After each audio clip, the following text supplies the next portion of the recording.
Hi everyone and welcome back to my channel. My name is Gaia. I'm an Italian living in Rome, Italy. Spoiler alert! Not for long though.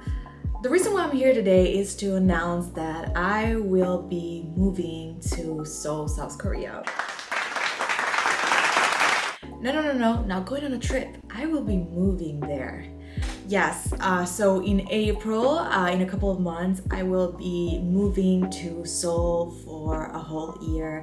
And I thought it would be useful, interesting to give you all the details on how exactly I'm moving there, what visa I will be going on, and just bring you along for the whole process. So if you're interested in knowing more, then please keep on watching.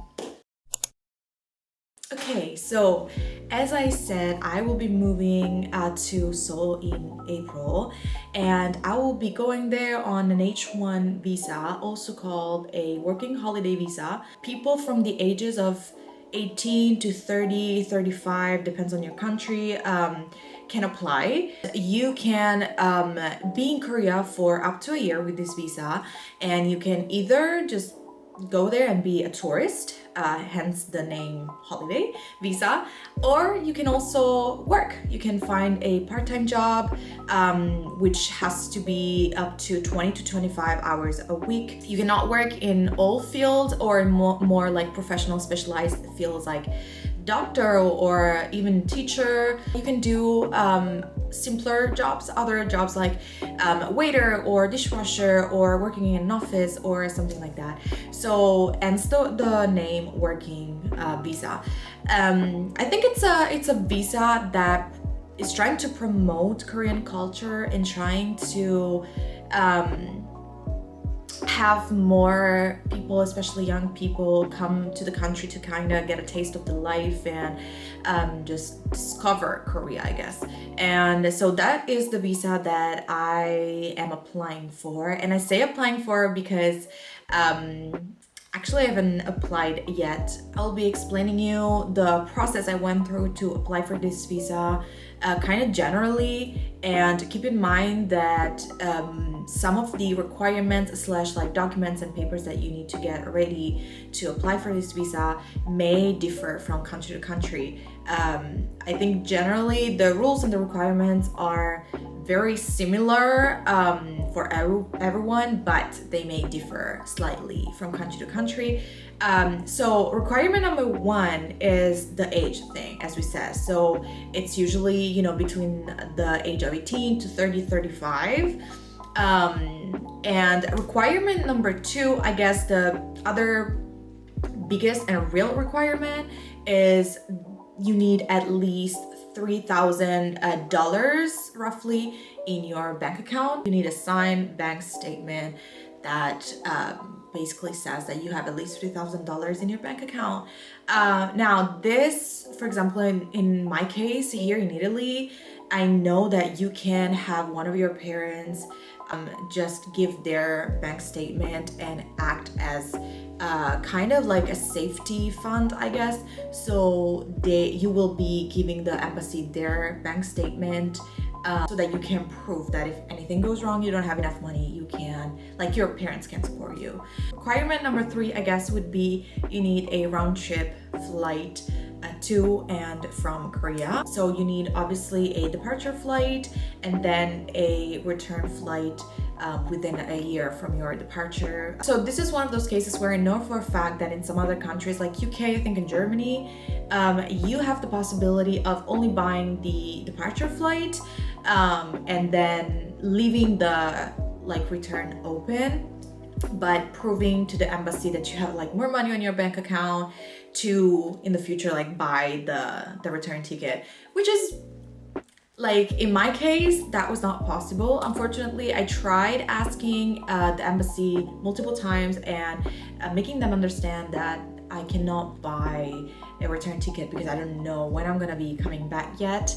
and even if I wanted to stay the whole year, which is my intention, I cannot buy a flight ticket, a return flight ticket for April 2024 because you can only buy a flight ticket within 1 year of the date you are buying them and booking them. So I booked my flights in January and I could only buy tickets, even return tickets, up to January 2024.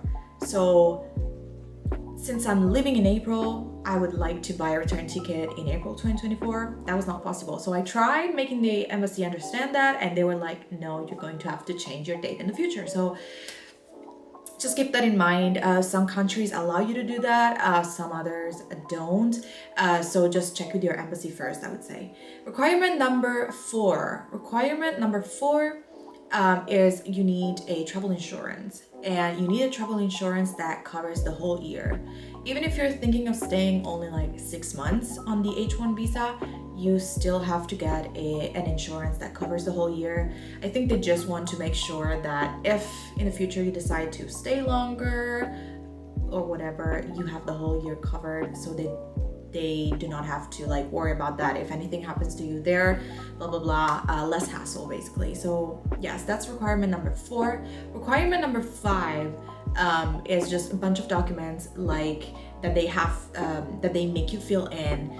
For example, they want like a plan, a year plan, so you need to write what you think you're going to be doing in Korea. So like, I want to study Korean, so I will be studying Korean from this month to this month, and I will be, I don't know, touring the country from this other period. So it's just like a rough plan, and it's not like bounding, so just write something down on what you think you will be doing, and that's pretty much it. So other documents are, they have you fill in another paper with all your information, passport, and where you live, and parents, blah blah blah. And yeah, then you need photocopies of your documents, a picture, all that kind of jazz. Another important thing that was asked me was to have a clean criminal record and to have a document that says that you have a clean criminal record, which I don't know what that is called in your country, but yeah, I think that's also like a must for most countries. But again, like if you're interested, check with your embassy first. So yeah, more or less these are the general requirements. So as you can probably tell, the whole process of like getting the documents together, getting everything together, wasn't too hard, it wasn't too difficult. And now once you have all your papers and documents together, all you need to do is book an appointment at the embassy and go there and hand in the documents yourself. At least that was my case. And actually, I haven't officially applied yet because I have my appointment with the embassy today. So there is a slight chance that things might go sideways for whatever reason. Hopefully that's not the case, and therefore that this video might never see the light of day. But like I said, hopefully that's not the case. I mean, there shouldn't be too much that could go wrong, because I mean, as I said, the rules, I guess the requirements are not too strict. So if you make sure that everything is right, hopefully things will go according to plan. But yeah, so that is pretty much it, because this is where I'm at right now. I have all my documents and papers together. Today I have my appointment at the embassy at 3 p.m. and I will probably bring you along or check in with you guys afterwards. I'm not sure, but yes, so if you're interested again, please keep on watching. Thank you. Okay, I'm back. The lighting is not the best, I'm aware, but what time is it? Like it's 7 p.m. right now, and as I mentioned, I had my appointment at the embassy at 3 p.m. I could not film anything prior while I was there or right afterwards because my mom and my sister ended up going with me, and so I was in the car with them and everything. So, and then I had to work. Blah, blah, blah. Point being, here I am checking in with you guys. So again, the process overall was smooth up until the end. I just handed in my documents and papers. They checked everything, and that was it. That was pretty much it. In total, it was probably like 10 minutes. And yeah, I'm finally done. I can officially and fully say that I have applied for the visa. They will give me a response in about 10 working days. So that's what we are waiting for now.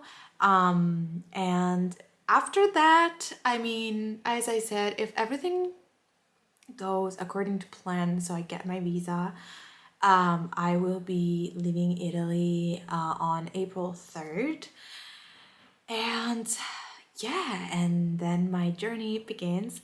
So, as always, as I mentioned, I would love to bring you guys along. So, if you're interested in just coming with me throughout this whole process and journey and seeing how I navigate my new life in a completely different foreign country with a completely different everything, then feel free to subscribe, leave a like, comment, and that would be very, very much appreciated. And I will see you next time, okay? Hi everyone, it is March 3rd, and I just wanted to hop on here to say that yesterday I got the response from the embassy and my visa was accepted. So now I have my visa, and all we have left is to go. I mean, I do still have to pack, but yeah, at least the bureaucratic part is over and there's nothing like standing in the way of me going to South Korea. And yeah, and it's exactly 1 month away, the departure date. So let's go.